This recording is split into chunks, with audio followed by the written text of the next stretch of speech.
We are learning Montanans who don't carry health insurance or may have lost it when they got laid off could be some of the most vulnerable when it comes to COVID-19. We sent MTN's Andrea Lutz to find out what resources are available if you find yourself in that position. It seems there may be some heavy barriers for those still working in jobs where they cannot telework. Jobs like the service industry, servers and drivers, cooks, even construction workers.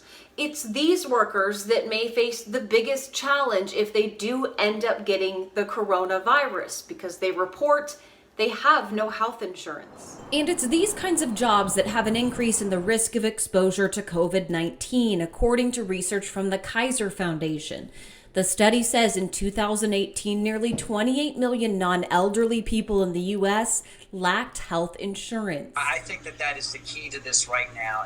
It's like you can't wait until you have an accident with your automobile and then go and get insurance. It doesn't cover it then. People need to go out right now and be covered. Montana Commissioner of Insurance and Securities Matt Rosendale says there are options if you don't have health insurance right now. Don't wait until you get sick. Don't go uncovered. That is really a big thing. The state of Montana offers short duration health plans where you can sign up at any point in the year.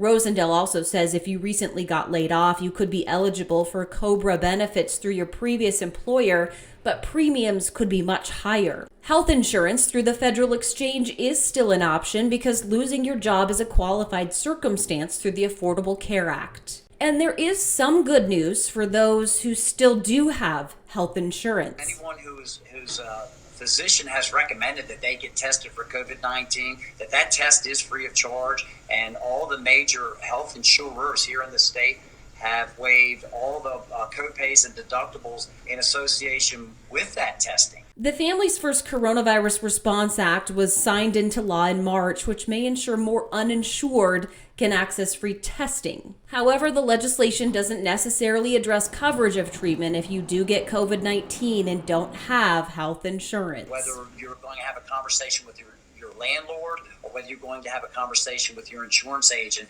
as soon as you see that you're going to have difficulties in making those payments to any party, contact them immediately, because we are finding that everyone is making provisions and trying to work together so that we all can get through this very, very difficult circumstance. In Billings, Andrea Lutz, MTN News.